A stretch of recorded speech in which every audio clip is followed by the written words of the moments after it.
Welcome to the Eagle Creek Church of Christ Daily Devotional. My name is Eric Heater, and I have the privilege of serving as one of the ministers of the Eagle Creek Church of Christ, located in Indianapolis, Indiana. Today I want to talk with you for just a few moments on the subject of how to keep my life on track. How to keep my life on track. Most people who are trying to make heaven their home want to make sure that the things that they do on a daily basis contribute to their lives remaining on track. Paul helps us with this in the book of Colossians, chapter 3 and verse number 2, where he says, "Set your affection on things above, not on things on the earth." 3 points he makes to help us to keep our lives on track. The first point he makes is he uses the term set.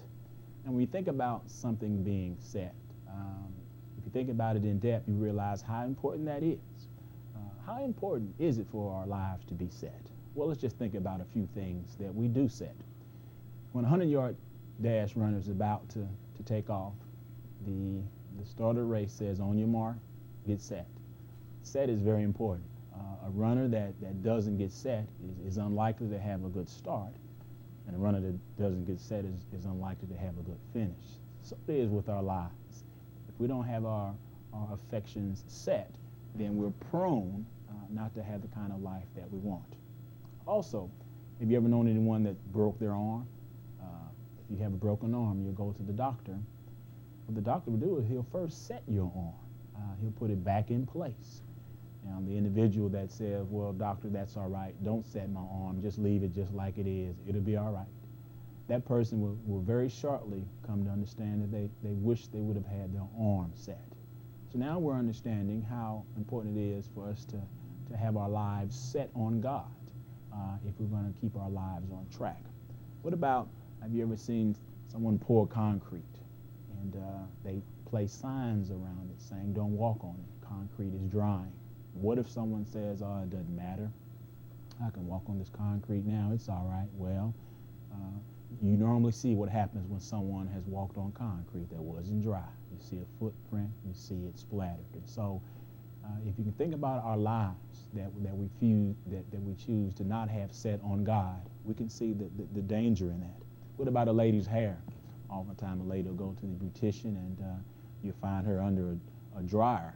Well, she's just not wasting time. She's getting her hair set.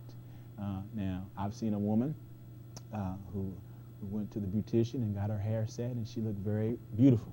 But I've also seen one or two that chose not to have their hair set and just run out. Well, that's probably not what you want to do.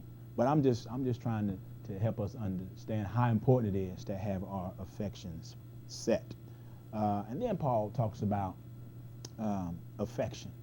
Now, affection is something that we often have in three areas. We might have affection with let's say, a playmate. A playmate, I would call someone who is a friend, someone who you spend time with, someone who encourages you or you encourage them. Now, not all playmates are good, but sometimes we have affection on playmates. Sometimes we have affection on what I call playpens. Playpens are where we go. Playpens are where we spend our time. Playpens are where we utilize our energies. And then sometimes we have our affection set on playthings. Playthings is things we spend our time doing. In order for us to make sure our calling and election sure, we have to make sure that our affection is set on things above. Thank you for your time and your attention, and I encourage you all to quench not the spirit, but rather to stroke it by reading the Bible, the Word of God. God bless you.